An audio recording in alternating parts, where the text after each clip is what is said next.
पैदा किया। अब जरा गौर कीजिएगा, मजहबे इस्लाम में आ गए तो अब यहां अंदर आए बात 72 73 फिरके, कितने 73 फिरके, हर फिरके की अलग अलग दुनिया बनी हुई, हर फिरके का एक अलग अलग नया अकीदा बना हुआ है, हर फिरके की नई नई सोच है, हर फिरके की अपनी किताबें हैं, हर फिरके की अपनी तहकीक है, हर फिरके की अपनी अपनी बातें। अल्लाह का शुक्र है, अल्लाह 73 में कहीं और पैदा नहीं करा, अल्लाह ताला अपने को गौसो ख्वाजा के मानने वालों में पैदा करा है, अहले बैत के दीवानों में पैदा करा है, सहाबाए कराम के चाहने वालों में पैदा करा है, रसूल अल्लाह के गीत गाने वालों में पैदा करा है और उसकी बंदगी करने वालों में पैदा किया है। अल्लाह का शुक्र है, अल्लाह अहले सुन्नत में पैदा करा। अहले सुन्नत में पैदा नहीं करता तो आज आप लोग बंगाल में नहीं रहते थे। आप पूछ रहे फिर कहाँ रहते थे? 4 महीने के वास्ते कहीं गए हुए होते थे। आप बेगम बच्चों को छोड़ के भगोने ले लेके फिरना पड़ता था आपको। अल्लाह का शुक्र है, अल्लाह ताला अहले सुन्नत के सदक़े में बेगम बच्चों के साथ रख के बुजुर्गों का तबर्रुक खिला रहा है, बुजुर्गों के नाम का सदका खिला रहा है। मेरे प्यारे बुजुर्गों और दोस्तों, जरा गौर करने वाली बात है, अल्लाह ने अहले सुन्नत वल जमात में पैदा किया। ये अहले सुन्नत वल जमात में पैदा होना ये बड़ी शर्फ व सादत की बात है। लेकिन अब यहाँ पर थोड़ा मैं आपके अकीदे की इस्लाह करना चाहता हूँ कि प्यारे दोस्तों, अब हमारे सुन्नी भाइयों से हमने पूछा, मियाँ सुन्नी बोलते किसको? सुन्नी तो है ना आप लोग? पक्का? पूरे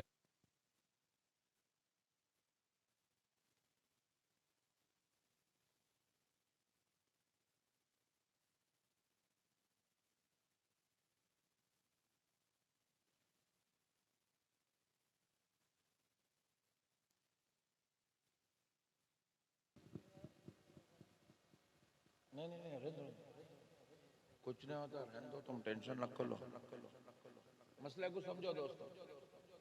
उन्हें वो टेंशन हुआ तो चलता, उन्हें बंद होगा तो मैं टेंशन में आ जाता।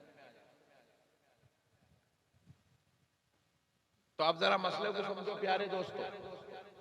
मसला ये है कि हम सुन्नी हैं, पक्का ना? लेकिन हमारे सुन्नी भाइयों को मैं पूछा, मियाँ सुन्नी बोलते किसको? तो हमारे सुन्नी भाई एक अजीब व गरीब तारीफ करते, दरगाह को जाने वाले को सुन्नी बोलते। हमारे सुन्नी भाइयों को पूछा, मियाँ सुन्नी किसको बोलते? बोले तो पीर साहब को चाहने वाले को सुन्नी बोलते। फिर एक जना बोलता कि भाई वो दरगाह पे जाके फूला चढ़ाने वाले को सुन्नी बोलते। फिर एक आदमी बोलता कि मौलाना के हाथ चूमने वाले को सुन्नी बोलते। अजीब व गरीब तारीफा करते। एक जना बोलता खिचड़ी बना के सबको खिलाने वालों को सुन्नी बोलते। फिर एक जना बोलता कि भाई वो या रसूल अल्लाह का नारा लगाने वाले को सुन्नी बोलते। प्यारे दोस्तों, पहले सुन्नियत की तारीफ याद रख लो, क्योंकि आप सुन्नी हैं, आपको मालूम होना चाहिए सुन्नी बोलते किसको है। 99% मुसलमान को नहीं मालूम है कि सुन्नी किसे कहा जाता है। प्यारे दोस्तों, याद रखो, सुन्नी दरगाह को जाने की वजह से आप सुन्नी नहीं बने। आप सुन्नी पहले बने, दरगाह को बाद में गए। आप सुन्नी पहले बने, पीर साहब के मुरीद बाद में बने। आप सुन्नी पहले बने, फूल बाद में चढ़ाने गए। आप सुन्नी पहले बने, बाद में मीलाद करे। आप सुन्नी पहले बने, बाद में 11वीं करे। आप सुन्नी हैं इसलिए आप मस्जिद में जाके सलाम पढ़े। आप सुन्नी हैं इसलिए आप जलसों में फातिहा देते हैं। पहले आप सुन्नी हैं इसलिए आप या रसूल अल्लाह, या गौस, या ख्वाजा का नारा लगाते हैं। मगर याद रखो, ये सुन्नी कहते किसको हैं? फिर ये जो बाद में आप अमल कर रहे हैं ये अलग बात है, लेकिन सुन्नियत किसको कहा जाता है? कान खोल कर सुन लो मुसलमानों, सुन्नी आपको इसलिए कहा जाता है क्योंकि आप अपनी जान से ज्यादा आमिना के लाल से मोहब्बत करते हैं, इसलिए आपको सुन्नी कहा जाता है।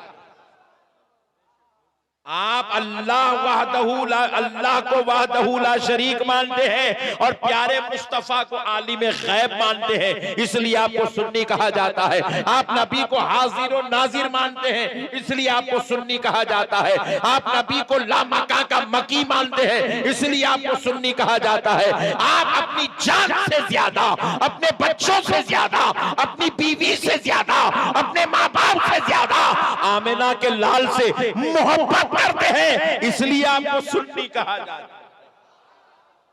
नबी को अपनी जान से ज्यादा चाहने का नाम सुन्नियत है। बेटे पैर नीचे रख के बैठ गया। नबी को अपनी जान से ज्यादा चाहने का नाम सुन्नियत है।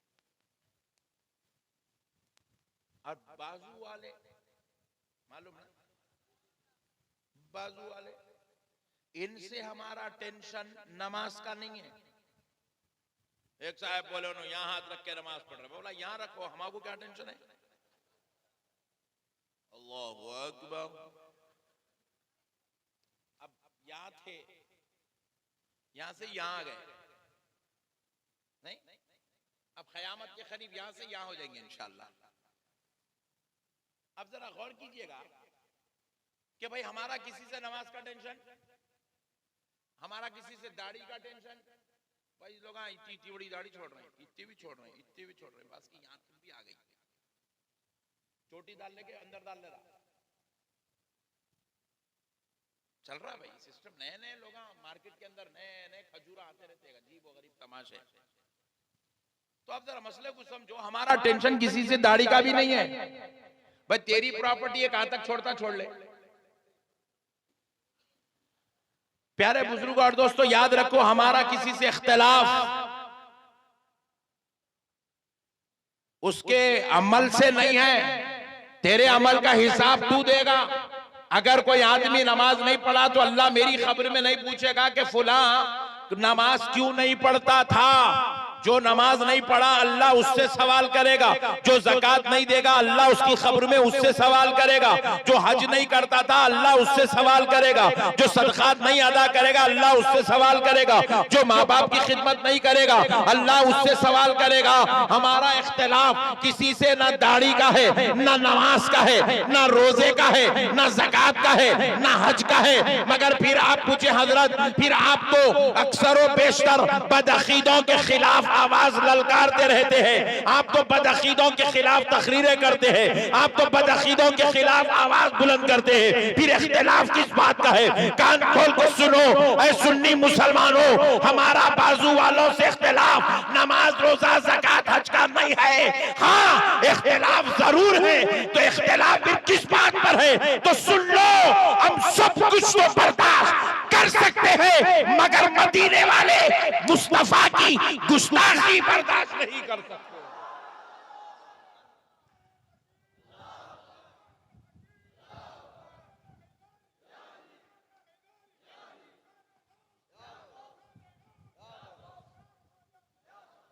अल्लाह सलामत रखे तुम्हारा। अच्छा हुआ तुम आज आए, बोल के नहीं तो जलसा पूरा फैल जाने वाला था। यहाँ पट्टे बैठे हुए मैं ठंडे ना, हालांकि मौसम गर्म है, पब्लिक ठंडी है। अल्लाह तुम्हारा सलामत रखे। मसले को समझो प्यारे दोस्तों, हम सब कुछ तो बर्दाश्त कर सकते हैं, नबी की गुस्ताखी बर्दाश्त नहीं कर सकते। कर सकते हैं हमारा दिगर जमात वालों से जो इख्तिलाफ है वो नबी की गुस्ताखी का इख्तिलाफ है। अहले बैत पर गुस्ताखी जो होती है उस पर हमारा इख्तिलाफ है।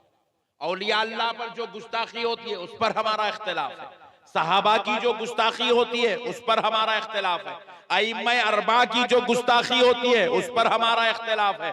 कुरान की गुस्ताखी होती है उस पर हमारा इख्तिलाफ है। क्योंकि हम सब कुछ तो बर्दाश्त कर सकते हैं मगर नबी की बेअदबी को बर्दाश्त नहीं कर सकते। अहले बैत की बेअदबी गुस्ताखी को बर्दाश्त नहीं कर सकते। सहाबा की बेअदबी और गुस्ताखी को बर्दाश्त, और ये बर्दाश्त नहीं करने का नाम सुन्नियत है। सुन्नियत इसी का नाम है। नबी को अपनी जान से ज्यादा चाहना, नबी को आलिमे गैब मानना, नबी को हाजिरो नाजिर जानना, नबी को ला मका का मकी मानना, नबी को शाफ़े महशर यकीन करना, नबी की शफाअत का इकरार करना, नबी को, नबी की अजमत, नबी की महबूबियत, नबी के मरातिब को कबूल करना, नबी को उसकी अजमत के मुताबिक मानना, इसी मानने का नाम सुन्नियत है। नबी के गुस्ताखों बेअदबों से किनारा कश हो जाना, इसी किनारा कश होने का,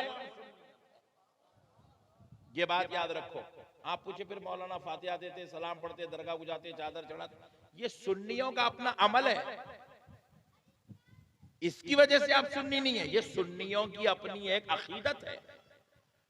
अब कई लोग हैं जुमा के दिन सलाम नहीं पढ़ते, क्या उन्हें सुन्नी नहीं है? सुन्नी तो है। कई लोग हैं फातिहा नहीं दिए, कई महीने हो गए, 3 महीने हो गए, बेचारा रमजान की ईद को दिया तो फिर अब तक नहीं दिया, सुन्नी नहीं है? कई लोग हैं दरगाह को नहीं गए, 1-1 साल तक कोई दरगाह को नहीं जाता, बेचारा सुन्नी नहीं है? कई लोग ऐसे हैं दरगाह को तो जाते हैं मगर फूल नहीं चढ़ाता, क्या सुन्नी नहीं है? सुन्नियत का ताल्लुक जो है फूल चढ़ाने, झंडा चढ़ाने, चादर चढ़ाने से नहीं है। सुन्नियत का ताल्लुक मुस्तफा जाने रहमत को अपनी जान से ज्यादा चाहने से है। हुजूर के आशिक, हुजूर के आशिक बनो, हुजूर के आशिक। हुजूर नबी पाक अलैहिस्सलाम खुद इरशाद फरमाते हैं, ला युमिनु अहदुकुम हत्ता अकूना अहब्बा इलैहि मिन वालिदिही व वलदिही वन्नासी अजमईन। तुम में से कोई शख्स उस वक्त तक ईमान वाला नहीं हो सकता, अल्लाहु अकबर। तुम में से कोई शख्स उस वक्त तक ईमान वाला नहीं हो सकता जब तक कि मैं उसके नजदीक उसके बाप दादा से ज्यादा, उसकी औलाद से ज्यादा और तमाम लोगों से ज्यादा महबूब ना हो जाऊं। जब तक कि वो सबसे ज्यादा मुझे पसंद करने ना लगे, जब तक कि वो अपनी बीवी बच्चों से ज्यादा मुझसे प्यार ना करे, जब तक कि वो अपने बाप दादा से ज्यादा मुझसे मोहब्बत ना करे, जब तक कि वो अपनी औलाद से ज्यादा मुझसे मोहब्बत ना करे, जब तक कि वो अपने रिश्तेदारों से ज्यादा मुझसे मोहब्बत ना करे, उस वक्त तक वो मोमिन और मुसलमान नहीं हो सकता।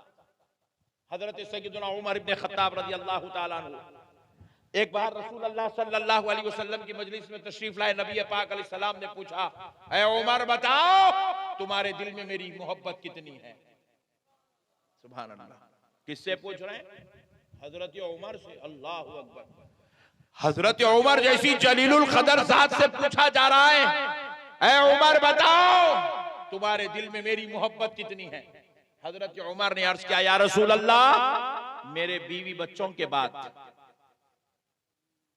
मेरे कारोबार और तिजारत के बाद, मेरी अपनी जान के बाद मैं आपको मुअज्जज रखता हूं, मैं आपसे मोहब्बत करता हूं। मतलब आपकी मोहब्बत से ज्यादा बीवी बच्चों की मोहब्बत है, आपकी मोहब्बत से ज्यादा कारोबार और तिजारत की मोहब्बत है, आपकी मोहब्बत से ज्यादा मुझे अपनी जान से ज्यादा मोहब्बत है। नबी पाक अलैहिस्सलाम ने फरमाया, ऐ उमर सुनो, अभी तुम्हारा ईमान मुकम्मल नहीं हुआ। अल्लाहु अकबर। अभी तुम्हारा ईमान कामिल नहीं हुआ। हजरत सैयदना उमर रोने लगे, लर्जा तारी हुआ, कांपने लगे।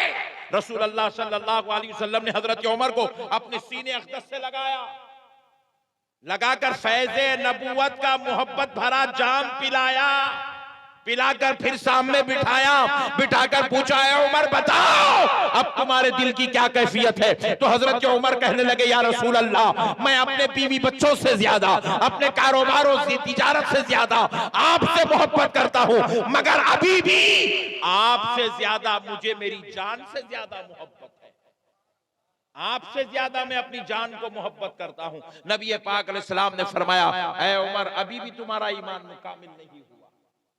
फिर हजरत उमर पर लर्जा तारी हुआ, रोने लगे, कांपने लगे।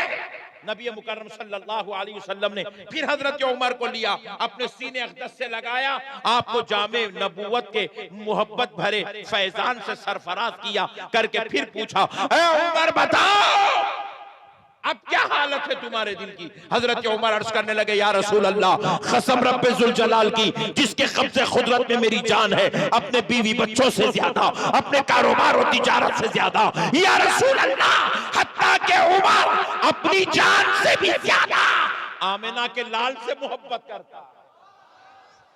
नबी पाक अलैहिस्सलाम ने फरमाया, ऐ उमर अब तुम्हारा ईमान मुकम्मल हुआ, ईमान अब मुकम्मल हुआ। अल्लाहु अकबर कबीरा। हुजूर को अपनी जान से ज्यादा चाहना, यही ईमान है, यही सुन्नियत है, इसके अलावा और कुछ नहीं है। मेरे प्यारे दोस्तों, अल्लाह के वास्ते मसलों को समझो, आज हम लोग क्या कर रहे हैं, अरे ये भी हो सकता, वो भी हो सकता, वो भी चलता, ये भी चलता, यहाँ भी होता, वहां भी होता। नहीं प्यारे दोस्तों, कुछ भी नहीं होता। एक अच्छी बात आपके गोशे गुजार कर देता हूँ, ये ईमान का ताल्लुक था, सुन्नियत का ताल्लुक था। अब जरा एक प्यारी बात सुनो, आपके ईमान को और ताजगी मिल जाएगी, अकीदे में मजबूती आएगी। नबी पाक सल्लल्लाहु अलैहि वसल्लम फजर की नमाज पढ़ाए, मस्जिद नबवी शरीफ में बैठे हुए हैं। यहूदियों का एक काफिला आया, यहूदियों का एक वफ्द आया हुजूर की बारगाह में। माओ बहनों जरा गौर से सुनो, अजी आंटी, आंटी सुनो, बैठो, मसले को समझो दोस्तों। यहूदियों का एक काफिला रसूल अल्लाह सल्लल्लाहु अलैहि वसल्लम की बारगाह में आया, फजर की नमाज के बाद वफ्द आया, आकर कहने लगा, ए मोहम्मद सल्लल्लाहु अलैहि वसल्लम, आज रात आपके सहाबी ने अपनी बीवी का कत्ल कर दिया। कल रात आपके सहाबी ने अपनी बीवी का कत्ल, बोले तो मालूम ना काम, अरे कितना खुश हो रहे थे करना। मसले को समझे। नबी पाक सल्लल्लाहु अलैहि वसल्लम जैसे ही सुने, हुजूर जलाल में आए। हालत जलाल में नबी पाक अलैहिस्सलाम ने पूछा, कौन है वो शख्स जिसने कल रात अपनी बीवी का कत्ल किया, वो खड़ा हो जाए। नबी पाक अलैहिस्सलाम ने पहली बार आवाज दी, कोई खड़ा नहीं हुआ। दूसरी बार आवाज दी, कोई खड़ा नहीं हुआ। कहा तीसरी बार अल्लाह और उसके रसूल का वास्ता, खड़ा हो जाए। तो बिल्कुल आखिर सफ से एक सहाबी ऐसे कांपते हुए खड़े हो गए। नबी पाक अलैहिस्सलाम ने जब उनको देखा तो कहा, तो हुजूर के कहने पर सारे सहाबा पलट के उनको देखते। हुजूर ने तुम क्यों कहा? क्योंकि वो सहाबी नाबीना थे, आंख उनके नहीं थे, वो उनकी आंखों को नजर नहीं आता था, नाबीना थे, आंख काम नहीं करती थी। नबी मुकर्रम सल्लल्लाहु तआला अलैहि वसल्लम ने सहाबी से कहा, उनको ले आओ इधर खरीब में। उनको पकड़ के बिल्कुल आखिर सबसे लाकर रसूल अल्लाह के सामने बिठाया गया। रहमत आलम नूर मुजस्सम सल्लल्लाहु अलैहि वसल्लम ने पूछा, ऐ सहाबी, क्या तुमने कल रात अपनी बीवी का कत्ल किया? हुजूर क्या पूछ रहे हैं, जरा गौर कीजिए, क्या तुमने कल रात अपनी बीवी का कत्ल किया? तो वो सहाबी क्या जवाब देते, या रसूल अल्लाह सल्लल्लाहु अलैहि वसल्लम, वो मेरी उम्मे वलद थी। उम्मे वलद थी। उम्मे वलद किसको कहते हैं? ऐसी खातून जो पहले बांदी थी, उसको निकाह करके बीवी बना लिया गया, उसको उम्मे वलद कहते हैं।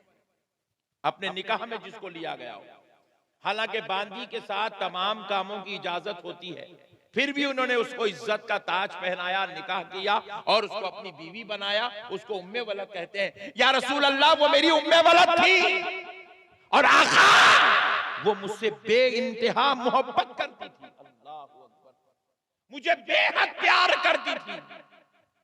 नबी पाक अलैहिस्सलाम फिर दोबारा सवाल कर रहे हैं, सहाबी, क्या तुमने कल रात अपनी बीवी का कत्ल किया?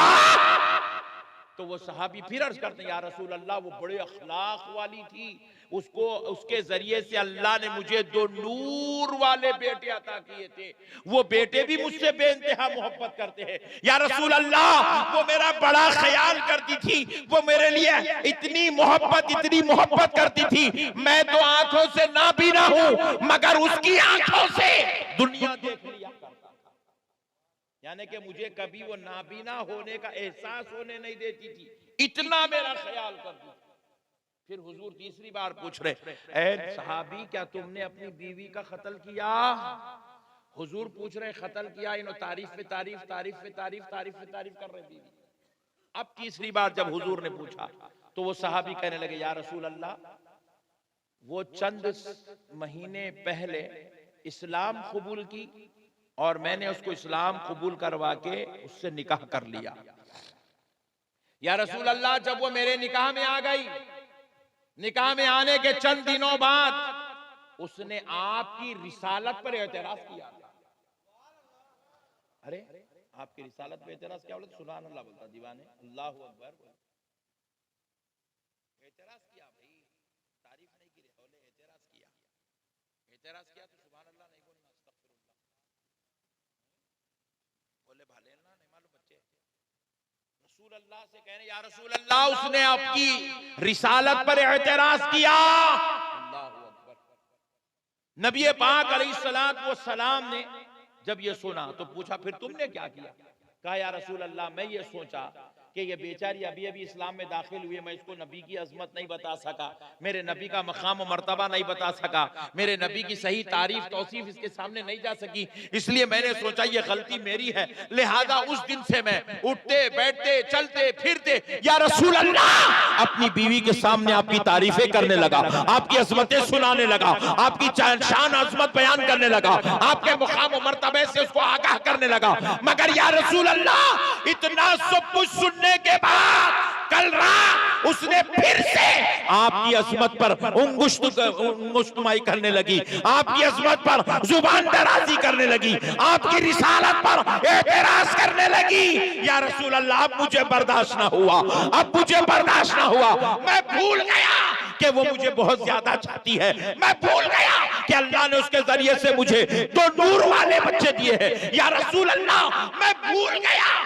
कि वो मुझसे बेइंतहा प्यार करती है, मैं उसके जरिए से दुनिया देखता हूँ, वो मुझे ख्याल करती है, मुझे खाना पका पका के खिलाती है, मेरे लिए इज्जत का सबब बनी हुई है, मैं सारी चीजें भूल गया। जैसे ही उसने आपकी रिसालत पर एतराज किया, मैं अपने घर में एक एक कोना ऐसे हाथ मारते मारते फिरा, ऐसे हाथ मारते मारते फिरा ताकि कोई चीज मेरे हाथ को लग जाए, कोई चीज मेरे हाथ को नहीं लगी। मैं चूल्हे में दाखिल हुआ, मैं आंखों से नहीं देख सकता, चूल्हे में हाथ मारता गया, छुरी मेरे हाथ को लग गई, मैं छुरी लिया, अपने पीठ के पीछे छुपा लिया और उसके करीब आया, उसकी गर्दन पकड़ा, उसको तख्त पे लिटाया।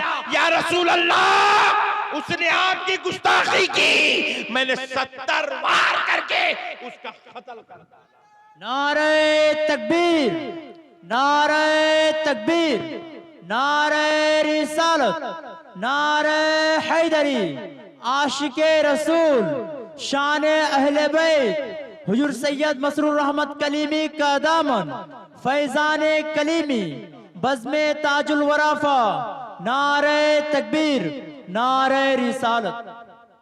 दोस्तों, सहाबी ने दुनिया को बताया नबी से कैसी मोहब्बत करना है।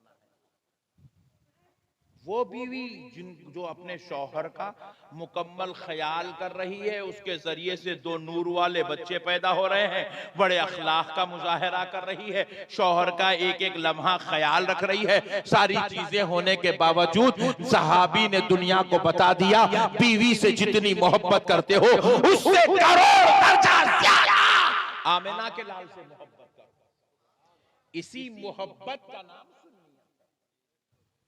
इसी मोहब्बत का नाम, इसी मोहब्बत का नाम हमारे पास क्या है? या रसूल अल्लाह, नारे रिसालत, या रसूल अल्लाह। रात में चल रहा, सुबह में जा रहा, पट्टा पूरी दाढ़ी काट के आ रहा। समझ रहे हैं बात को? नहीं समझे? समझे? मोहब्बत कुर्बानी मांगती है। क्या मांगती है? जोर से बोलो। कुर्बानी मांगती है। अपने को औलाद से मोहब्बत है नहीं?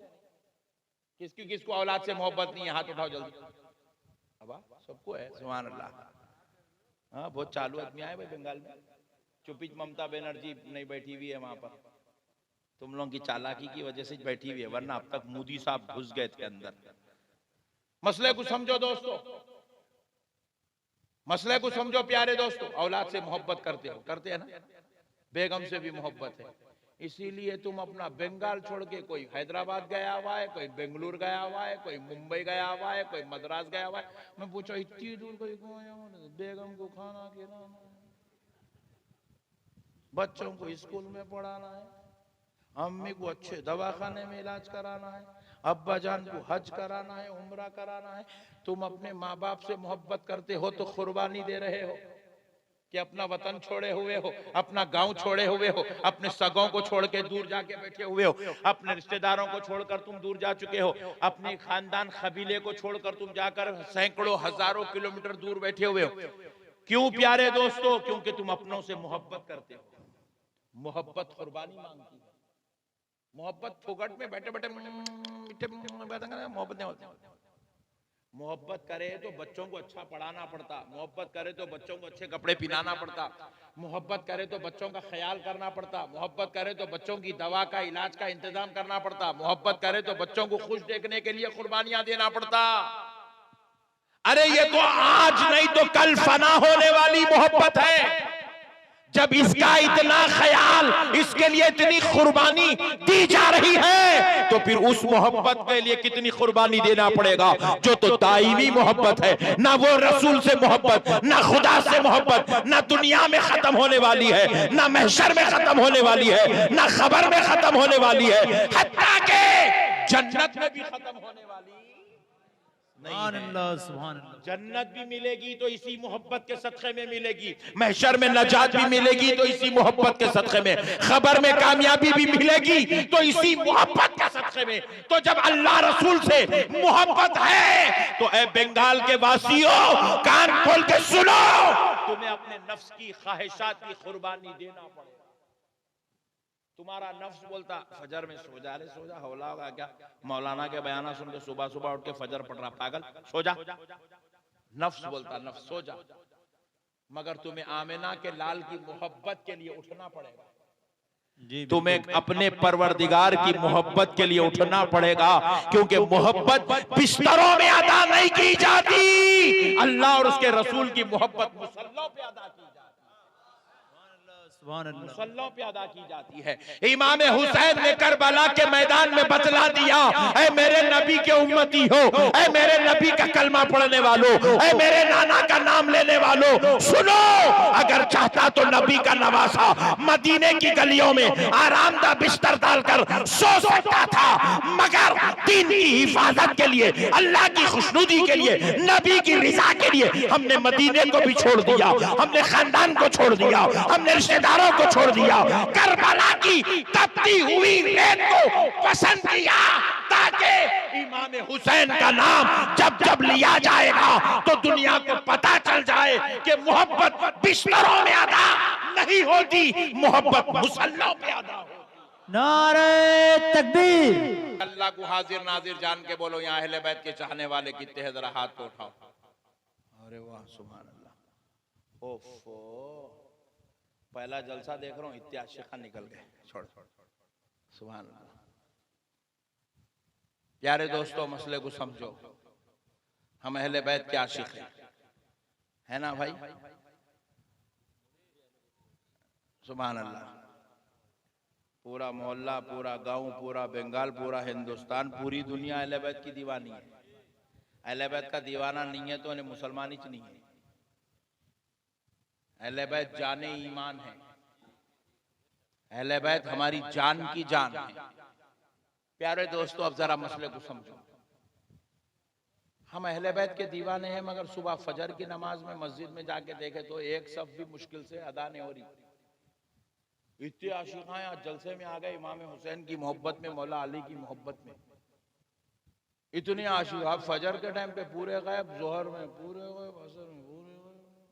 अल्लाह का शुक्र है आप फिर भी यहाँ कुर्ते पहन के आके बैठे। जब मैं एंट्री लिया गाँव में, पट्टे जो है बनीनों पे, लुंगियों पे, लुंगियां भी यहाँ तक उठा लिया पूरे। शर्म का, हया का कोई ख्याल नहीं है। अपने जिस्मों को ढांकने का हुक्म है, ये दिखाने का हुक्म नहीं है। हाफ बनीन पहनने का पट्टा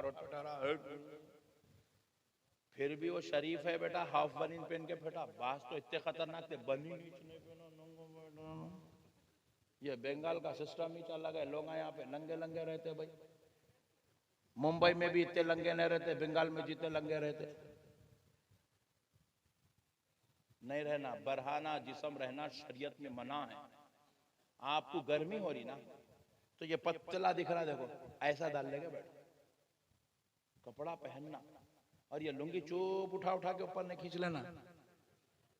यूं उठाता बन लेता, यूं उठा ला, नहीं तो यूं उठा रहा, यूं डपट को बढ़िया रहा। तो इनको भी देखो पूरा घुटने दिखने तो उठा दिया, नहीं उठाना ऐसा। ये शरीयत में ये जिस्म का ये इतना हिस्सा छुपाना आपके ऊपर लाजिम है। ये हिस्से दिखे तो आपके ऊपर गुनाह लाजिम आता। सतर का छुपाना जरूरी है, जिस्मों का छुपाना जरूरी है। गर्मी हो रही तो पतला कपड़ा पहनिए, मगर जिस्म मत दिखाइए। गुस्से में आ रहे हैं क्या है कि मौसम कपड़े पे न बोल रहे बोल के कहते भी गुस्से पे बंडल लग मारेंगे, वो अलग मसला को समझो।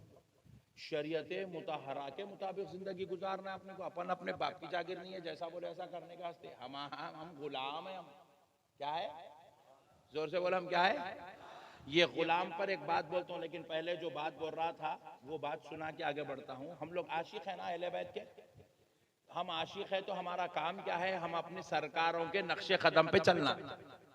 सरकार सैयदुना इमाम हुसैन से हमारी मोहब्बत है ना। अब इमाम हुसैन की शान क्या है, इमाम हुसैन का अमल क्या है, जरा गौर करो गुलामों। सरकार सैयदुना इमाम हुसैन रजी अल्लाह तआला अन्हु के प्यारे लख्ते जिगर नूरे नजर आपके जानशीन हजरत सैयदुना इमाम ज़ैनुल आबिदीन रजी अल्लाह तआला अन्हु एक मर्तबा रास्ते से गुजर रहे थे। मुनाफिकों का टोला रास्ते में झाड़ के मुंडेर पर बैठा हुआ था। मुंडेर पर बैठकर मुनाफिकों के टोले ने कहा, ये वो शख्स है जिसके बाप को बहुत कम औलाद थी। अल्लाह अकबर। सरकार इमाम हुसैन के बच्चे बहुत थोड़े थे, बहुत कम बच्चे थे, और अरब में ज्यादा बच्चे होना फखर की बात थी। एक एक बाप मजलिस में खड़ के बोलता था, मैं 40 बच्चों का बाप हूं। अरे बाप रे बाप। एक बोलता था, मैं 24 बच्चों का बाप हूं। दूसरा बोलता था, मैं 16 बच्चों का बाप हूं। तीसरा बोलता था, मैं 11 बच्चों का बाप हूं। तो वहां पर अरब में ज्यादा बच्चे होना फखर की बात थी। जैसे आज के जमाने में ज्यादा दौलत होना फखर की बात है। मेरे पास 4 बिल्डिंग है। एक बोला मेरे पास 4 BMW है, दूसरा बोला मेरे पास 6 मर्सिडीज है। ऐसे फखर महसूस करते हैं। इसी तरह प्यारे दोस्तों, उस जमाने में ज्यादा औलाद होना लोग फखर किया करते थे। तो फखरिया तौर पर लोगों ने, मुनाफिकों ने हजरत ज़ैनुल आबिदीन पर ताना कसा। ताना कस के कहा, ऐ ज़ैनुल आबिदीन, तू उस बाप का बेटा है जिसको औलाद बहुत कम थी, यानी इमाम हुसैन को औलाद कम थी। इस बात को वो नौज़ुबिल्लाह शरारत के तौर पर इस्तेमाल कर रहे थे। तो हजरत इमाम ज़ैनुल आबिदीन उन मुनाफिकों की तरफ पलटे, पलटकर जवाब दिया, जालिमों, तुम्हें काम धाम कुछ भी नहीं है, हमेशा बिस्तरों पे पड़े रहते हो, इसलिए तुम्हें 20-20, 40-40 बच्चे पैदा हो गए। मेरा बाबा, मेरा हुसैन तुम्हारी तरह बिस्तरों पर पड़ा नहीं रहता, बल्कि मेरा बाबा हमेशा मुसल्ले पे खड़ा रहता है, मुसल्ले पर खड़ा रहता है। इमाम हुसैन उस जात का नाम है। इमाम ज़ैनुल आबिदीन कहते हैं, मेरा बाबा दिन में 1000 रकत नफिल नमाज पढ़ता है और रात में 1000 रकत नफिल नमाज पढ़ते हैं। सुभान अल्लाह, सुभान अल्लाह। सरकार इमाम हुसैन रोजाना 2000 रकत नमाज नफिल अदा करते थे। अल्लाहु अकबर, अल्लाहु अकबर। हम ऐसे आका के गुलाम हैं, हम ऐसे आकाओं के नाम लेने वाले हैं। आपको मालूम होना चाहिए, सरकार सैयदुना अलीउल मुर्तदा रज़ी अल्लाह तआला अन्हु कौन है? मैदान जंग में हजरत अलीउल मुर्तदा की पिड़ली में, पैर में मुबारक में तीर धंस गई। इधर से घुस के तीर इधर से बाहर निकल गई। हजरत अली की वो तीर पैर से निकालने की सहाबा कोशिश करने लगे। हजरत अली को दर्द होने लगा। वो दर्द को अली ने कहा कि मैं बर्दाश्त नहीं कर सकता, इतना शदीद दर्द हो रहा है। फिर कहा, अली भी इसको निकालेंगे कैसा, बर्दाश्त तो करना पड़ेगा। तो मौलाए कायनात ने कहा, ठहर जाओ, ठहर जाओ, जरा मैं नमाज अदा करता हूं। आपने वुजू किया, नमाज पढ़ने लगे। जब नमाज में पढ़ने लगे, कहा मैं सजदे में चला जाऊं तो तीर निकाल लेना। आपने नमाज शुरू कर दी, खियाम किया, रुकू किया, खौमा किया, सजदे में गए। सजदे में जैसे ही आपने सर रखा, तीर निकालने की कोशिश की गई, तीर निकल गई। अली को पता भी नहीं, सुभान अल्लाह, सुभान अल्लाह। बहुत अली को सुभान पता भी नहीं चला। पूछा, अली ये क्या बात है? तो अली कहते हैं, अल्लाह ने अली को इस शर्फ से मुशर्रफ फरमा दिया है कि अली सजदा करता है तो जलवे खुदा में गुम हो जाता है। क्या बात है, सुभान अल्लाह। हमारे आकाओं ने मैदान जंग में भी नमाज नहीं छोड़ी दोस्तों। हम कैसे गुलाम हैं यार। अल्लाह दौलत दे रहा है, नमाज छोड़ रहे हैं। अल्लाह बीवी दे रहा है, हम नमाज छोड़ रहे हैं।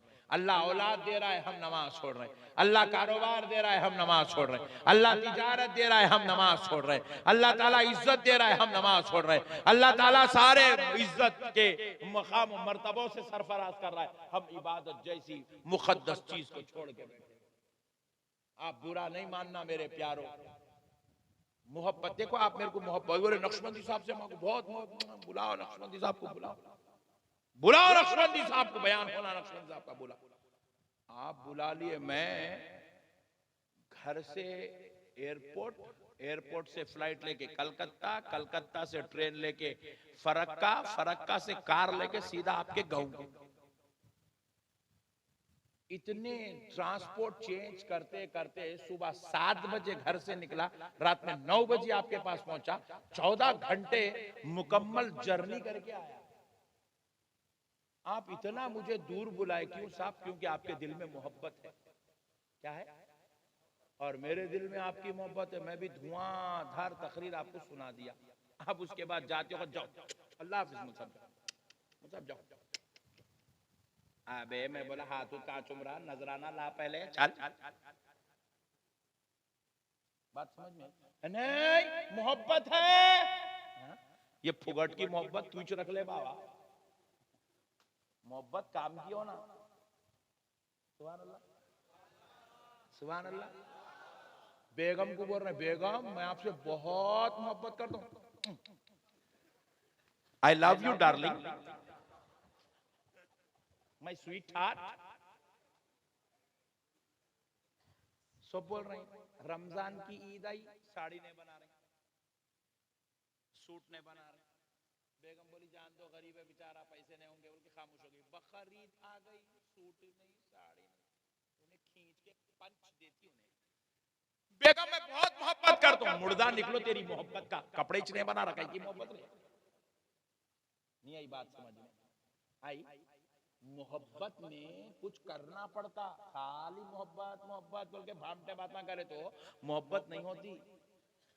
मोहब्बत में आपको अल्लाह के घर से मोहब्बत है, मस्जिद है, मस्जिद है, मस्जिद है बोल के आप 1,15,000 रुपए नजराना दिए, ये आपकी मोहब्बत कबूल है? क्योंकि आपने मोहब्बत भी किया, बदले में आपने नजर भी दिया। मोहब्बत भी करना पड़ता है। मोहब्बत उसी वक्त काबिल कबूल होती है जब आप जिससे मोहब्बत करते हैं उसके लिए आप कुछ करें। आप कह रहे अम्मी जान मैं आपसे मोहब्बत करता हूं, मगर अम्मा का इलाज दवाखाने में कराते ही नहीं। अम्मा जान मैं आपको जान से ज्यादा चाहता हूं, अम्मा को गोलियां दवाएं लाके देता ही नहीं। तो खाली बोलने से मोहब्बत नहीं होती। इसी तरह मुसलमानों, नारे रिसालत या रसूल अल्लाह करने से मोहब्बत नहीं होती।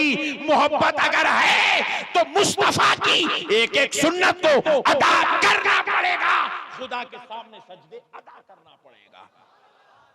सुभान अल्लाह, बहुत सुभान अल्लाह। अल्लाह रसूल से अगर आपको मोहब्बत है, अमल करके दिखाओ। अमल के बगैर मोहब्बत बोलो नहीं होता। अब यहाँ कई लोग बैठे हुए, मेरा पीर मेरा पीर मेरा पीर मेरा पीर। पीर साहब बोले रोजाना 200 बार दरूद पढ़ो, 1000 बार अल्लाह अल्लाह अल्लाह अल्लाह का जिक्र करो, 100 बार ला इलाहा इल्लल्लाह मुहम्मद रसूलुल्लाह पढ़ो, 100 बार ला हौल पढ़ो, 100 बार इस्तगफार पढ़ो। पीर साहब बोले मुरीद पर मेरा पीर कितने वक्त दरूद पढ़ा? नहीं पढ़ा ना भाई, काय का मट्टी का मुरीद है रे तू, चिचोरा मुरीद, मुर्शद का नाम बदनाम कर रहा। हमारे सिलसिले में जब लोग हमसे बैत लेते हैं तो पहला अमल क्या है? 1.25 लाख मर्तबा दरूद शरीफ पढ़ना। मुरीद होते ही काम पे लगाते हैं उसको हम लोग, मुरीद बना के हम लोग गुटका पाकिट। अभी मौलाना बोले मसाला लाने का था, कहते मैं समझा सालन में डालने का मसाला, बोले नहीं नहीं मुंह में डालने का मसाला। हमारे पास मुरीद बनते की मसाला छूट जाता, फुकनी छूट जाती, सिगरेट छूट जाती। हमारे पास मुरीद बनते की फिल्मा देखना छूट जाता, हमारे पास मुरीद बनते की गाने गाना छूट जाता, हमारे पास मुरीद बनते की जिक्र शुरू, जुबान पे दरूद दरूद दरूद। 1.25 लाख मर्तबा दरूद पढ़ना बिला नागा। एक दिन भी उसमें अगर छूट गया तो फिर वहां से फिर शुरू से कंटिन्यू। तो 25 दिन एक महीने के अंदर 1.25 लाख मरतबा दरूद शरीफ पढ़वाते। रोजाना 4000, 5000, 3000, 2000 जितना हो सकता वो दरूद पढ़ना।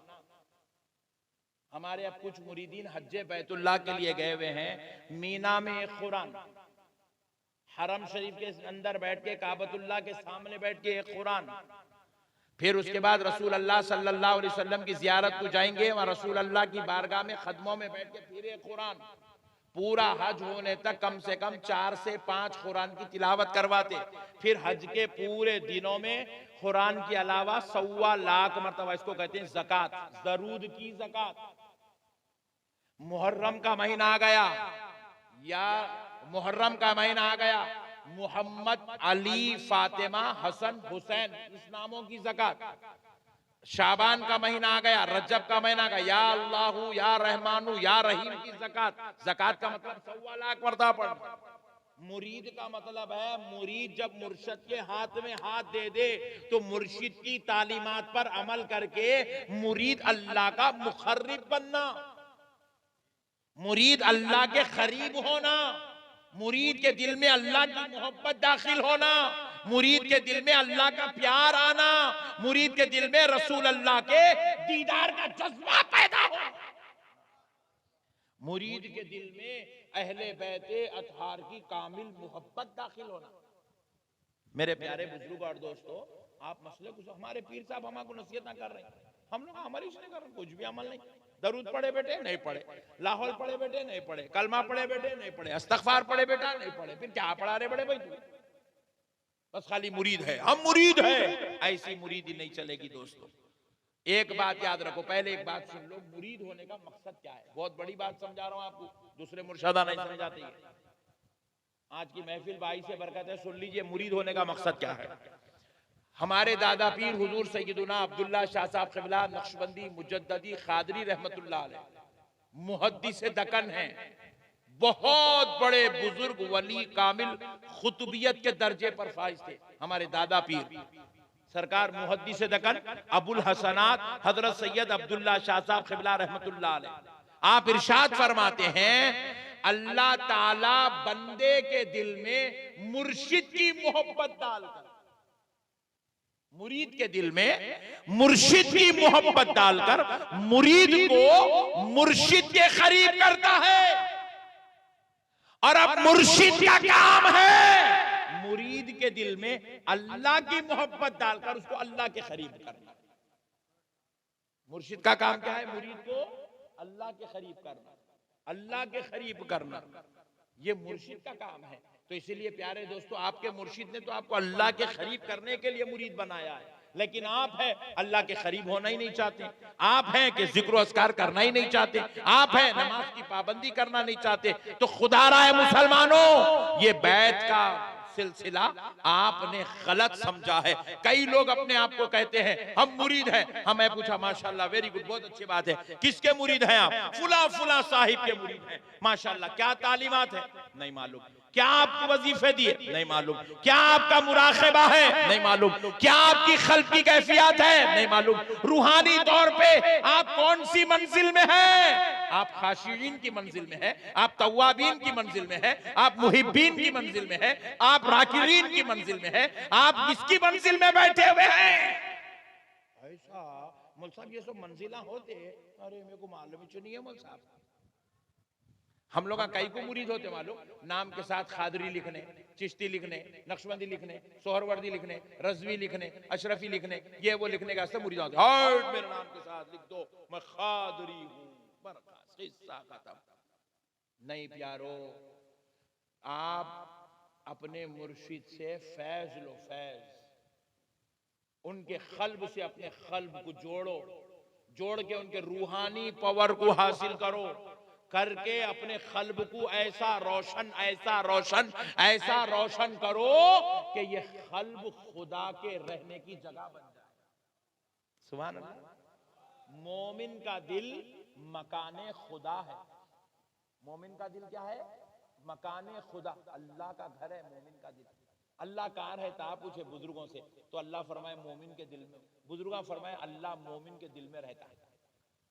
कहाँ रहता अल्लाह? मोमिन के दिल में रहता अल्लाह। अल्लाह मोमिन के दिल में रहता मेरे भाई। अब एक बात सुन लो, बहुत बड़ी बात समझा रहा हूं, क्योंकि आप लोग आप मुरीदा हैं। कामिल मुरीद बनना, आपके इलाके में विलायत तकसीम होना, आपके इलाके में महबूबियत तकसीम होना, आप वैसे मुरीद बनना। सुनो एक बड़ी बात बोल, सर का दर्द है, बीमारी है, सर का दर्द है नहीं है? अरे भाई इतना ठंडा बोले तो तकरीर खत्म कर दो, जरा जोर से बोलो ना। सर का दर्द बीमारी है नहीं, बुखार बीमारी है, खांसी बीमारी है, हार्ट प्रॉब्लम बीमारी है, किडनी प्रॉब्लम बीमारी है, कैंसर बीमारी है, बीपी ब्लड प्रेशर बीमारी है, शुगर बीमारी है। ये सारे बीमारियों का इलाज डॉक्टर के पास है। किसके पास है? पक्का? बंगाल में भी डॉक्टर का नहीं है ना? आप लोग डॉक्टर कुछ बताते ना, डॉक्टर का नहीं बताओ, झाड़ फूक करने नको जाओ, उल्टा बीपी बढ़ जाता, कम नहीं होता, याद रखो। झाड़ फूक करने नको जाओ आप लोग, गंडे तावीजा लींबुआ नारळा, हजरत मेरी नारियल फोड़ो, नारळा फोड़ने नको बैठो आप लोग, लींबुआ काट रहे हो,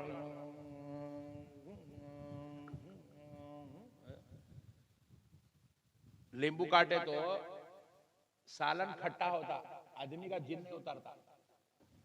मसले को याद रखो, बहुत बड़ी बात समझा रहा हूं। बीमारी का इलाज डॉक्टर के पास है, बीमारी का इलाज। लेकिन अब और एक बीमारी है हमारे अंदर, आप लोग नहीं मालूम है वो। सुनो, बहुत बड़ी बात समझा रहा हूं आपको। हमारे अंदर और एक बीमारी है, क्या? पैरा खरीद करके बैठो। और एक बीमारी हमारे अंदर, हसद। क्या है? बोलो। हसद, हसद क्या है? हसद। क्या ठंडे लोग मिले भाई, जरा जोर से बोलो, क्या है? हाँ ऐसा बोलो ना मर्दों के जैसे, हसद। और एक बीमारी है झूठ बोलना, और एक बीमारी है गीबत करना, और एक बीमारी है पीठ के पीछे खबरें खोदना, बुराइयां करना, चुपके तो भी झूठे इल्जाम लगाना, किसी के बारे में तोहमत लगा देना, किसी के बारे में गलत सोचना, गुनाह करना, जिना की ख्वाहिश होना, चोरी की ख्वाहिश होना, फिल्म देखने की ख्वाहिश होना, रात भर फेसबुक के नजर हटना ही नहीं, इंस्टाग्राम होना, गंदे गंदे गाने सुनने का जी चाहना, फिल्मा देखना जी चाहना, बीवी को मारना। बंगाल में है ये? हाँ बहुत ज्यादा है नहीं? बहुत ज्यादा है। बीवी को मारना, अम्मा जान से लड़ना, बाबा को घर से अलग कर देना, भाइयों से रिश्ता तोड़ लेना, बहनों से खते ताल्लुक कर लेना, ये भी बीमारी है। मगर ये बीमारी का इलाज डॉक्टर के पास नहीं है। ये बीमारी की आज तक ना कोई टॉनिक बनी, ना कोई टैबलेट बनी, ना कोई कैप्सूल बना, ना कोई इंजेक्शन बना, ना कोई ग्लूकोज बना। ये जो हसद बीमारी है, ये बीमारी पैर में नहीं होती, दिल में होती है। गुनाह की तमन्ना दिल में होती है, झूठ की ख्वाहिश दिल में होती है, बुराई का जज्बा दिल में होता है। ये सारे नफ्स के साथ जुड़े हुए बीमारियां हैं। बीवी को मारने का गुस्सा इंसान की तबीयत में होता है। याद रखो दोस्तों, अब इसका इलाज ना किसी एमबीबीएस के पास होता है, ना किसी बीयूएमएस के पास होता है, ना किसी एमडी के पास होता है, ना किसी एमएस के पास होता है, ना अमेरिका के किसी डॉक्टर करे इसका इलाज है, ना हिंदुस्तान की किसी यूनिवर्सिटी में।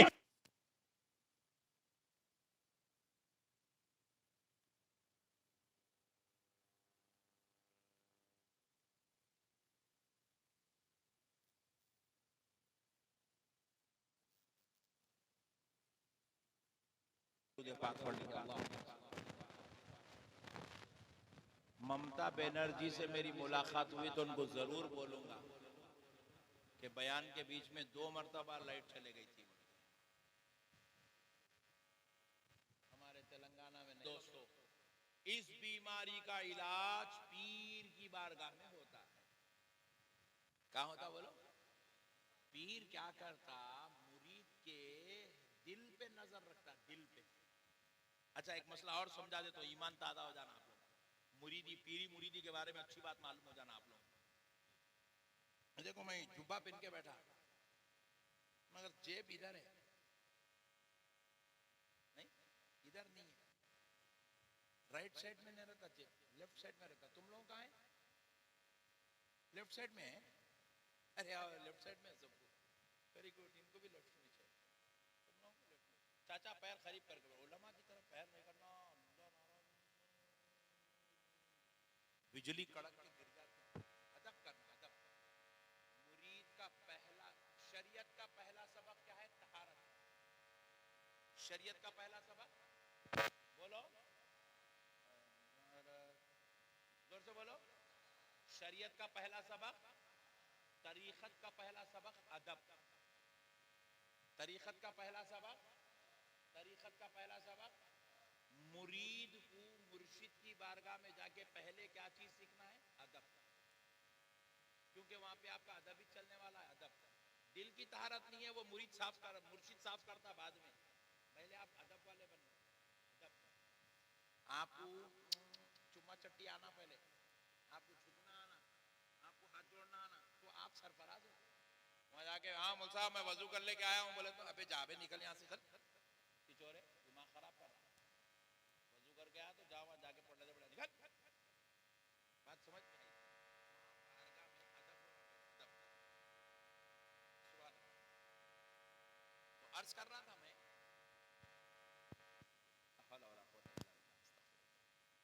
तो पीर क्या करते हैं? इलाज करते हैं। तो पीर की नजर इस पे होती, मुरीद के दिल पे होती। इसीलिए आप देखो ये जेब क्या है, लेफ्ट साइड में है जेब। तुम मक्को देखो तघुर के, तुम्हारे को भी लेफ्ट साइड में चाहिए, तुम मेरे जेब को कहीं को देख रहे, उनका भी लेफ्ट में चाहिए, और यूं मेरे जेब को देख रहे, नोटा दिख रहे के अंदर। गरीब आदमी हो, कहां के नोटा क्या लगा। तो ये जेब, और ये जेब के पीछे दिल है। जेब के पीछे क्या है? मैं एक दिन टेलर को पूछा, ये जेब लेफ्ट में कहीं को लगाता, राइट में कहीं को नहीं लगाता? बोले तो उन्होंने बोला नहीं मालूम साहब, सदियों से चला आ रहा किस्सा, वैसे चल रहा। और अगर इधर लगा दिए तो अच्छा भी नहीं दिखता साहब, इधर देखने की आदत हो गई, इधर ही लगाए तो सही रहता। बोला वैसा नहीं रहे, बोले असल में ये जेब यहाँ लगा के तू मुर्शिद को आजमाता। किसको आजमाता? जोर से बोलो। मुर्शिद की आजमाइश है ये। अल्लाह ताला ये दिल भी यहीं रखे, बंदे के जरिए से जेब भी यहीं लगाए, उन्हें पैसे भी यहीं रखता रखे, तो अल्लाह ताला मुर्शिद को आजमाते कि इन्हें इसकी नजर मुरीद के जेब पे रुक जाती या पीछे तक जाती। अगर जेब पे रुक गई तो उन्हें पीर नहीं है, मंगल है, मंगल। क्या है? अगर उसकी नजर जेब को हटा के दिल तक चले गई तो पीर। मुर्शिद की नजर कहां होना? मुरीद के दिल पे, जेब पे नहीं रहना। एक पीर साहब के पास क्या हुआ, उनकी बच्ची की शादी डिसाइड हुई, बच्ची की शादी। पीर साहब बड़े परेशान, और कैसा करूं शादी की, क्या है मेरे पास, कुछ भी नहीं है, क्या भी नहीं। तो पीरानी माँ बहुत होशियार थे, पीर साहब की बीवी पीरानी माँ बहुत होशियार थे। उन्होंने आइडिया दिया, अरे तुम टेंशन मत लो जी, मैं हूं ना, तुमको मसला पूरा हल करती हूँ, बैठो तुम। बोले कि क्या करना? बोले पेन कापी ले लिए दोनों, मुर्शिद के हाथ में पेन कापी दे दिए, मैं नामा बोलती हूँ लिखो। नामा बोलने लगे, 25 नामा बोले। किसके? मुरीदों के। किसके नामा बोले? मुरीदों के। वो भी कौन से मुरीदा? पैसे वाले मुरीदा। नामा लिखा है, लिखा के बोले पहले वाले को चावल की जिम्मेदारी दो, दूसरे वाले को तेल की, तीसरे वाले को गोश्त की, चौथे वाले को डेरे की, पांचवे वाले को शादी खाने की। हो गई शादी, किस्सा खत्म। कहे के मट्टी के पीर साहब इतना टेंशन लेते। तो मतलब आजकल हालात कुछ ऐसे चल रहे हैं कि मुरीद भी जो है अल्लाह तक पहुंचना नहीं चाह रहा, मुर्शिद भी अल्लाह तक पहुंचाना नहीं चाह रहा। मेरे प्यारे दोस्तों, अल्लाह ने तुम्हें अच्छा हाथ दे दिया है, उस हाथ की कदर करो, सिलसिले की कदर करो, अपने पीरों की कदर करो, उनका दामन पकड़ के खुदा तक पहुंचने की कोशिश करो, खुदा तक पहुंचने की कोशिश करो। जिक्र अस्कार करो, इबादत करो, तिलावत करो, रियाजत करो, परहेजगारी अख्तियार करो, अल्लाह तक पहुंचने की कोशिश करो बंदो। अगर अल्लाह तक नहीं पहुंचे तो फिर मुरीद बनने का फायदा नहीं है। अल्लाह को नहीं पहचाने तो मुरीद बनने का फायदा नहीं है। अल्लाह का खुर्ब नहीं मिला, मुरीद बनने का फायदा नहीं है। अल्लाह की मोहब्बत दिल में दाखिल नहीं हुई तो मुरीद बनने का फायदा नहीं है। मुरीद ऐसे बन जाओ कि अपने पीर का दामन थाम के खुदा तक पहुंच जाओ। खुदा तक पहुंचो मेरे भाई, खुदा के मुखर्रिब बनो, खुदा के प्यारे बनो। नौज बिल्ला, अभी भी अल्लाह माफ करे, ये बयानों में ऐसे बातें नहीं बोलना है ना, 20-20 22-22 कैमरे लेके बैठे हुए हैं। आज भी मुसलमानों का, खुसूसन अजलाओं में, गांव में, डिस्ट्रिक्ट में रहने वाले मुसलमानों का ये हाल है कि उन्हें खड़े रह के पेशाब करता, नौज बिल्ला, ला हौला वला कुव्वता इल्ला बिल्लाह। खड़े रहकर पेशाब करने वाले की मिसाल कुत्ते के जैसी है, कुत्ते से भी बदतर है। कुत्ते को अक्ल नहीं है, फिर उन्हें खड़े रह के कर रहा। इन्हें अक्ल वाला हो कि इतनी जालिमाना हरकत कर रहा है, तो ऐसे लोगों की मिसाल कुत्ते से बदतर है। खड़े रह के पेशाब करते, खड़े रह के खा लेते, और जैसे बोले से गालियां दे देते, बदकलामियां करते, झूठ बोलते, गीबत करते, एक दूसरे से लड़ते, झगड़ते, बदतमीजी करते, बदअखलाकियां करते, उलमा पे तोहमतें लगाते, इल्जाम तराशियां करते, बदकलामी करते। याद रखो है मुसलमानों, ये मुसलमानों का शेवा नहीं है, ये मुसलमानों की मिजाज नहीं है। बदकलामी मुसलमान की पहचान नहीं है, गाली गलौज मुसलमान का शेवा नहीं है, बदअखलाकी मुसलमान का शेवा नहीं है। आप पूछे हजरत फिर मुसलमान कहते किसको है? सुन लो, मुसलमान अखलाक का नाम है, मुसलमान किरदार का नाम है, मुसलमान मोहब्बत का नाम है, मुसलमान इंसानियत का नाम है, मुसलमान हमदर्दी का नाम है, मुसलमान आजिजी का नाम है, मुसलमान दरगुजर करने का नाम है, मुसलमान उखवतो भाईचारगी को परवान चढ़ाने का नाम है, मुसलमान बीवी बच्चों के हुकूक की अदायगी का नाम है, मुसलमान माँ बाप की खिदमत का नाम है, मुसलमान अल्लाह और उसके रसूल के लिए कुर्बान होने का नाम। मुसलमान बहुत बड़ी चीज है मेरे भाई। आप मुसलमान टाइटल को आसान मत समझिए, ये वही मुसलमान हैं जिस गली में गुजर गए हैं, कलमे पढ़ाते हुए गुजर गए। मुसलमान मामूली बात नहीं है मेरे भाई।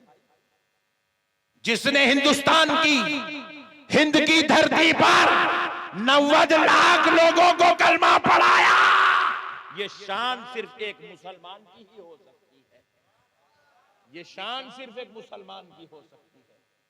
मेरे प्यारे भाइयों, अल्लाह और उसके रसूल का वास्ता, अपने किरदार को संभालो, अपने अखलाक को संभालो, अपने आप को संभालो। आप देखो, आपको 2 किलोमीटर दूर से कोई देखे आता हुआ तो ये नहीं बोलना कि फुलां का बेटा आ रहा है, ये नहीं कहना कि फुलां का भाई आ रहा है, ये नहीं कहना कि फुलां का दोस्त आ रहा है।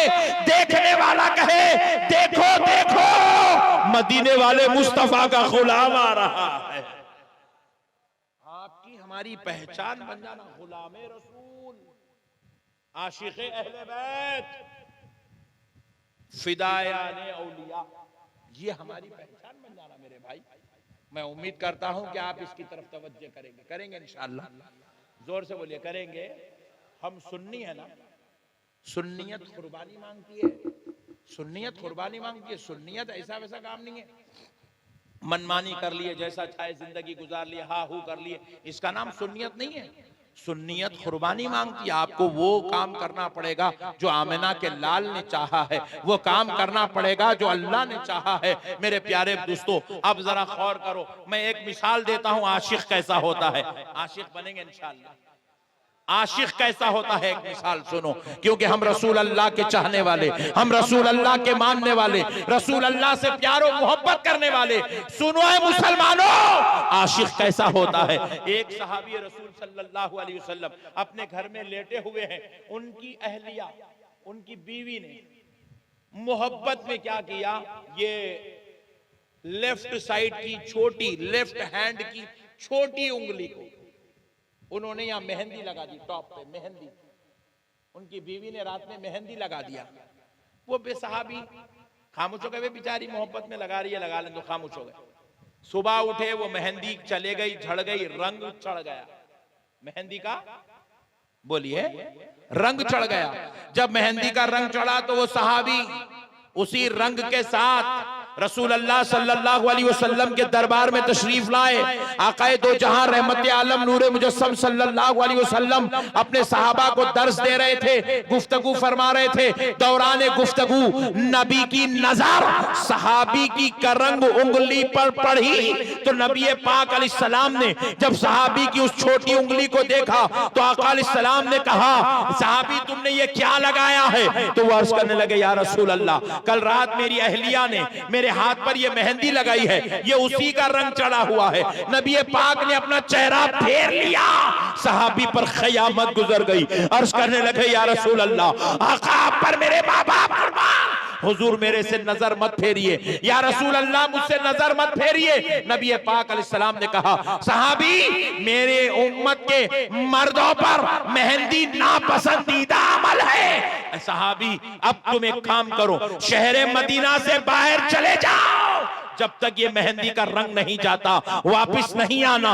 क्योंकि सहाबी अगर तुम यहां रहोगे तुम्हारा देखकर फिर कोई दूसरा लगाएगा, दूसरे को देखकर तीसरा लगाएगा, कहीं ये रस्म ना चल पड़े, इसलिए तुम मदीने के बाहर चले जाओ। सहाबी जाने से एहतराज कर रहे थे, मतलब क्योंकि नबी से दूर होना पसंद नहीं कर रहे थे। तो नबी ने दो सहाबा को हुक्म दिया, ले जाओ इनको मदीने के बाहर छोड़ आओ। दो सहाबा उनको कंधों से उठाकर ले जाकर मदीने के बाहर छोड़े। जब वो जा रहे थे नबी ने कहा, सहाबी खबरदार, जब तक वो रंग चला नहीं जाता मदीने में वापस नहीं आना, जब तक वो मेहंदी का रंग नहीं चला जाता मदीने में वापस नहीं आना। अल्लाहु अकबर कबीरा। सहाबी चले गए, दो सहाबा उनको ले गए मदीने के बाहर छोड़कर आए। जैसे ही वो सहाबा छोड़ के आके बैठे, उनके 2 मिनट के बाद ये सहाबी भी आके मजलिस में बैठ गए, वापिस आ गए मदीने में वापिस आ गए। नबी पाक ने कहा, सहाबी मैंने तुमसे कहा था ना, जब तक वो रंग नहीं जाता वापस नहीं आना। सहाबी ने कहा, या रसूल अल्लाह आप पर मेरे माँ बाप कुर्बान, आका मेरे हाथ का वो मेहंदी का रंग चला गया, इसलिए मैं वापिस आ गया। नबी पाक अलैहिस्सलाम ने पूछा, सहाबी कैसे गया, इतना जल्दी वो रंग कैसे गया? सहाबी ने हाथ उठाया, नबी को यूं बताया, तो क्या देखते हैं पूरी उंगली लहू लिहान हो चुकी है, खून बह रहा है, चमड़ा उखड़ गया। नबी ने पूछा, सहाबी तुमने ये क्या किया? अर्ज करने लगे, या रसूल अल्लाह, मैं एक पत्थर हाथ में लिया, अपनी ये उंगली दूसरे पत्थर पे रखा और मार मार के इसका पूरा चमड़ा उखाड़ के फेंक दिया। नबी पाक ने पूछा, सहाबी तुमने ऐसा क्यों किया? 2-4 दिन रुक जाते, कलर चला जाता वापिस आ जाते, रंग चला जाता वापिस आ जाते, तुमने अपनी उंगली को ये इतना लहू लिहान क्यों किया, उसका चमड़ा उखाड़ के क्यों फेंका? तो अर्ज करने लगे, या रसूल अल्लाह, मैं अपनी उंगली को शहीद करना तो गवारा कर सकता हूं, मगर मदीने से और आपसे दूर रहना गवारा नहीं कर सकता। ये है सहाबा की अकीदत। सहाबा ने हमें ये दर्स सिखाया है, सहाबा ने हमें ये तालीम अता फरमाई है। मेरे प्यारे दोस्तों, अल्लाह और उसके रसूल का वास्ता, हम भी गुलाम है मेरे भाई, गुलाम बन के जियो मेरे भाई, अकीदत मजबूत करो, अल्लाह और उसके रसूल से मोहब्बत करो, जिंदगियां गुलाम बन के गुजारो। मैं अभी आपसे अर्ज किया था, गुलाम पर एक बात कहता हूं, इस पर आप तवज्जो फरमाएं, खूब सोचे, गौर करें। ये तकरीबन 25 कैमरे लेके मेरे भाई मेरे सामने बैठे, कल ये यूट्यूब पे डालेंगे, इस बयान को फिर सुनो। जो बात अब मैं अर्ज करने जा रहा हूं, हम गुलाम हैं, गुलाम क्या है बोलो? कोई भी आपको पूछे कौन है आप, तो बोलना मदीने वाले मुस्तफा का गुलाम, आमिना के लाल का, फातिमतुज ज़हरा के बाबा का गुलाम हूं, हसनैन के नाना का, अहले बैत का गुलाम हूं, औलिया अल्लाह का गुलाम हूं। प्यारे दोस्तों, हम गुलाम बन के पैदा हुए, आका बन के नहीं। क्या बन के पैदा हुए?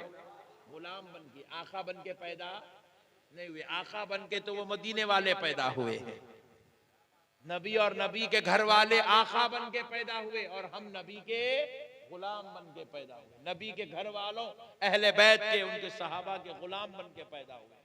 अब सुनो दोस्तों, हम गुलाम कैसे हैं? सुनो, थोड़ा पानी दो, पीने नहीं पूछ रहा हूं, मिसाल देने। ये पानी है। हुक्म शरीयत क्या है? बैठ के पीना। क्या है बोलो? कितने गुड में पीना? एक हो गया। 3 गुड में पीना। सुभान अल्लाह। मिसाल भी हो गई, पानी भी हो गया। वाह। बैठ के पीना, 3 गुट में पीना। मगर मेरा दिल बोल रहा मैं खड़े रह के पीना, एक ही गुट में पी जाना। पी सकता हूं? बोलो। मेरा दिल बोल रहा जी मेरी बॉडी मेरी मर्जी, मेरे हाथ में पानी आप दे दिए, मैं इसका मालिक बन गया, चाहे ठहर के पीऊं चाहे बैठ के पीऊं, मेरी मर्जी। आप बोलेंगे मौलाना आलिम साहब है, कहीं की मर्जी मट्ठी की बातें कर रहे हैं, बैठ के पियो खामोश। आप मैं ठहर के पानी पीऊं आप कबूल नहीं करेंगे। बोलेंगे भाई आलिम दीन हो के ऐसी कैसी हरकत करते हैं, मौलाना हो के ऐसी हरकत कर रहे हो यार। पानी बैठ के पीना चाहिए। मैं बोला भाई मेरी मर्जी यार, मेरा दिल बोल रहा है बैठ ठहर के पीना। अरे मौलाना आपकी मर्जी, आपका दिल बोल रहा है, आप नहीं चलेगी, आपको बैठ के पीना पड़ेगा। ले भाई पानी। क्या मतलब? पानी पीना हो या जिंदगी का कोई मामला हो, आपकी मर्जी चलने वाली नहीं है। पानी तो पीना है मगर मर्जी तो मदीने वाले मुस्तफा की चलने वाली। वही तरीके से पीना पड़ेगा जो आमिना का लाल चाहता है। खड़े रह के खाना खाना मेरा दिल बोल रहा है मगर मैं अपने दिल की नहीं सुन सकता। मेरी मर्जी क्या चाहती है कि मैं खाना खड़े रह के खाऊं, चलते फिरते खाऊं। मैं अपनी मर्जी की नहीं सुन सकता, अपनी नहीं सुन सकता, क्योंकि मैं आका बन के पैदा नहीं हुआ हूं। दिल तो मेरा है मगर कब्जा मदीने वाले मुस्तफा का है। मुझे वही करना पड़ेगा जो आमिना के लाल ने कहा। नहीं अब हमारा ये गांव का बच्चा, इसकी शादी है, शादी गांव के बच्चे की हमारे, इन्हें बोल रहा मैं बैंड बाजे के साथ जाता। यहाँ पे ऐसी जाते नहीं बैंड बाजे के साथ? हा? नहीं है? अल्लाह तेरा लाख लाख शुक्र है, पहला गांव देखा पूरे हिंदुस्तान में जब बैंड बाजा नहीं। अल्लाह तेरा शुक्र। अब बस गांव वाले बैंड बाजा लेके धूम धड़ाके से जा रहा, जाके जो है वहां गया, बच्ची को बोला चलो बेगम चलो, बोल के उठा के ला लिया। होता शादी साहब आना, निकाह पढ़ाना, खुतबे निकाह होना, एजाब कबूल होना, उसके बाद बेगम को घर को लेके जाना। खुतबे निकाह नहीं, एजाब कबूल नहीं, बातचीत नहीं, मेहर मुकर्रर तकर्रुर नहीं, बेगम को घर को नहीं लेके जा सकते। हम बोले भाई बेगम तेरी है लेके जा। बोले नहीं मुल साहब खुतबे निकाह हुआ ही नहीं, 2 गवाह बैठे ही नहीं, एजाब कबूल हुआ ही नहीं, मेहर का तकर्रुर हुआ ही नहीं, अब मैं बेगम को कैसे लेके जाऊं? तो पता क्या चला, तेरी बेगम शादी खाने को आ गई मगर तू नहीं ले जा सकता। क्यों नहीं ले जा सकता?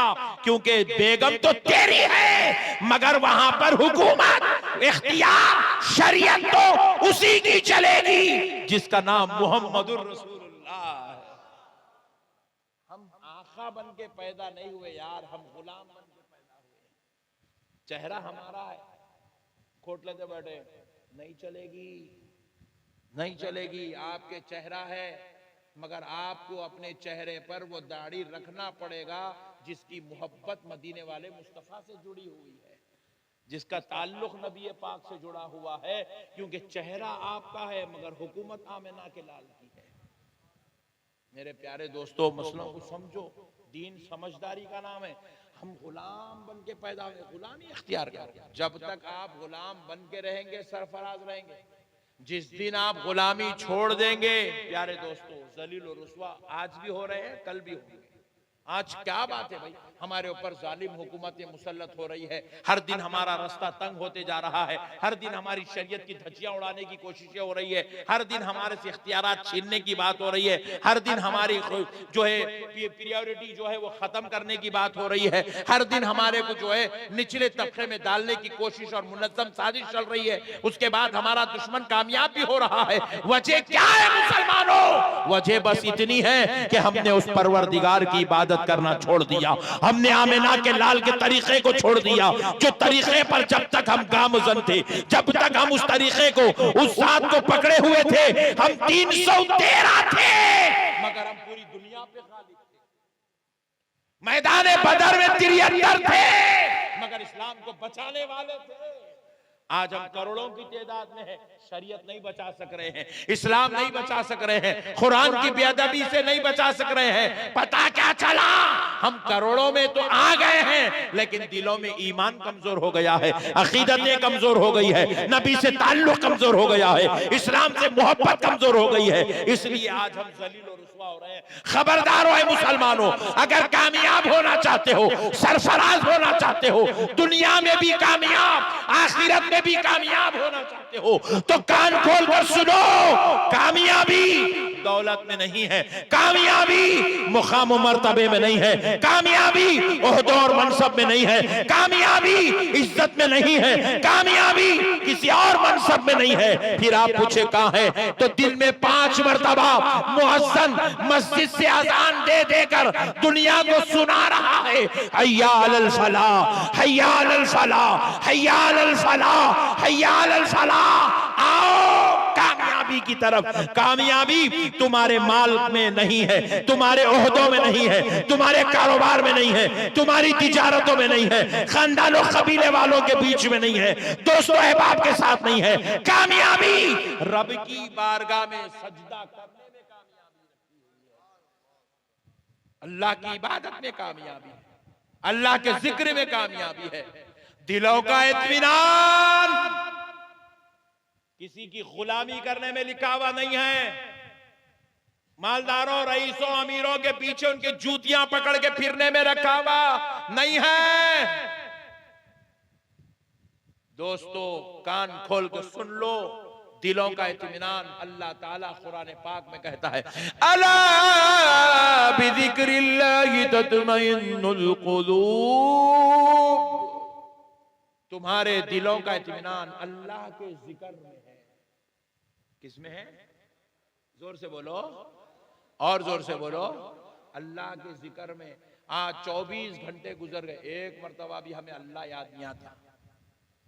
24 घंटे गुजर गए, अल्लाह अल्लाह अल्लाह अल्लाह अल्लाह अल्लाह, हम तस्बीह नहीं पढ़ते। ला इलाहा इल्लल्लाह मुहम्मदुर रसूलुल्लाह, हम तस्बीह नहीं पढ़ते। ला हौला वला कुव्वता इल्ला बिल्लाहिल अलीय्यिल अज़ीम, हम तस्बीह नहीं पढ़ते। अस्तगफिरुल्लाहल अज़ीम अल्लज़ी ला इलाहा इल्ला हुवल हय्युल क़य्यूम व अतूबु इलैहि, हम तस्बीह नहीं पढ़ते। सुब्हानल्लाहि व बिहम्दिही सुब्हानल्लाहिल अज़ीम, हम तस्बीह नहीं पढ़ते। ला इलाहा इल्लल्लाह, हम अल्लाह का जिक्र नहीं करते। इसलिए आज हमारे दिल हौल, घबराहट, हैबत, परेशानी, टेंशन, मुसीबत, अजाब, तकलीफ, रंज, मुसीबत, झगड़े, लफड़े, इंतशार, इख्तिलाफ, फितने, सारे अजाबात हमारे दिलों पे उतर रहे हैं। अल्लाह का वास्ता मेरे प्यारे भाइयों, अल्लाह का जिक्र करो।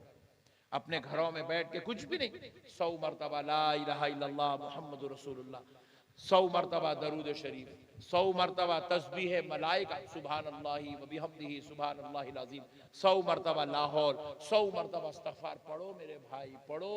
अल्लाह राजी होता, खबर की सख्तियां खत्म होती, आखिरत की मंजिल आसान होती, दुनिया में कामयाबी उरूज नसीब होता। जहां आप हाथ उठा दिए अल्लाह की मदद उतर जाती। आज हम अल्लाह को छोड़े हुए मेरे भाई, अल्लाह और उसके रसूल का वास्ता मेरे प्यारो, अल्लाह का दामन, अल्लाह की रस्सी को मजबूती से पकड़ लो, रसूल अल्लाह का दामन थाम लो, जिक्र अस्कार करो।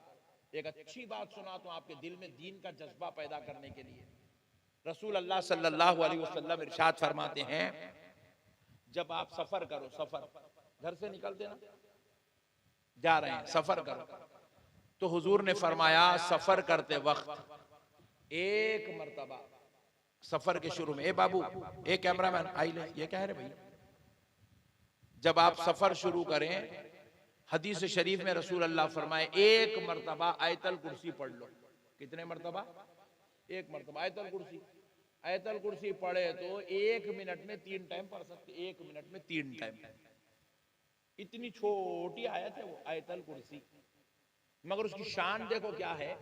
1 मरतबा आयतल कुर्सी पढ़े तो जब आप अपने घर से निकले और मंजिल तक पहुंच रहे, चाहे वो मंजिल आपकी जो है मालदा तक हो, या आपकी मंजिल कलकत्ता तक हो, या आपकी मंजिल दिल्ली तक हो, या आपकी मंजिल अमेरिका तक हो, आप 1 मरतबा आयतल कुर्सी पढ़े, अपनी मंजिल तक पहुंचने तक आपकी हिफाजत के लिए अल्लाह ताला एक फरिश्ते को उतार देगा।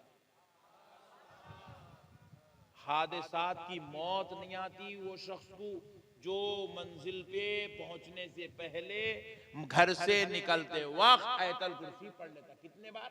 1 बार। 1 बार आयतल कुर्सी पढ़े तो अल्लाह किसको मुकर्रर करता हिफाजत के लिए? फरिश्ते को। जोर से बोलो। अब रसूल अल्लाह आगे इरशाद फरमाते हैं, अगर कोई शख्स आयतल कुर्सी 1 बार पढ़ने के बजाय सफर के आगाज में शुरू में 3 मरतबा आयतल कुर्सी पढ़ ले। कितने बार? 3 मरतबा आयतल कुर्सी पढ़ ले तो अब उसकी हिफाजत के लिए अल्लाह फरिश्ता नहीं उतारता, बल्कि मंजिल तक पहुंचने तक खुद अल्लाह ताला उसकी हिफाजत फरमाता है। खुद अल्लाह ताला उसकी हिफाजत फरमाता है। अल्लाह, 1 मिनट लगता 3 मरतबा आयतल कुर्सी पढ़ने के वास्ते। 1 मिनट का अमल है, मगर बंदा अल्लाह की हिफाजत में है। अल्लाहु अकबर। मेरे प्यारे दोस्तों, इतनी बड़ी नेमतें हमारे वास्ते रखी हुई है, हम लोग अगर इसका इस्तेमाल नहीं करेंगे तो क्या होगा। अब ये जरा लेडीज मेरी माएं बहनें बैठी हैं, रसूल अल्लाह ने इनसे खिताब किया, इनसे इनको मालूम ही नहीं है, इनकी उम्रें 25 साल हो गई, 40 साल हो गई, 35 साल हो गई, 60 साल के बुढ़े हो गए, अब तक नहीं मालूम हुजूर क्या बोले। मैं आज बताता हूं, मगर पहले एक मसला सुन लो। अमीर बनना चाह रहे हैं? कौन कौन अमीर नहीं बनना चाह रहे हैं? हाथ उठाओ। अमीर बनना चाह रहे हैं? माशाल्लाह, अमीर बनना जरूरी है। अमीर बने तो हज को जा सकते, अमीर बने तो उम्रा कर सकते, अमीर बने तो बच्चों को अच्छे स्कूल में पढ़ा सकते, अमीर बने तो बेगम को महीने को एक एक साड़ी, घर में झगड़ा होता नहीं, बेगम अम्मा के घर को जाती नहीं। हाँ, अमीर बने तो भाइयों की शादी धूम धड़ाके से, बहनों का हक। अमीर बने तो इतने लफड़े, अम्मा चंदा जो, चंदा जो, चंदा जो, चंदा जो, बोलने की जरूरत नहीं पड़ती। अमीर रहा तो कितने हो नामल साहब? पूरे मिलके 1,15,000 दिए। अमीर बोलता मैं अकेला देता हूँ, साहब रखो, दे दो वापिस सबको, मैं दे दूँ। अमीर ऐसा रहता। अमीर रहे तो अल्लाह के घर को पैसे दे सकते। अमीर रहे तो इमाम साहब की तनख्वाह कितनी है? बोले 15,000, मेरी तरफ से हर महीना 15,000 ले लो, कोई चंदा नहीं करना, इमाम की तनख्वाह के लिए मैं दे दूंगा। अमीर बने तो क्या सब कर सकते।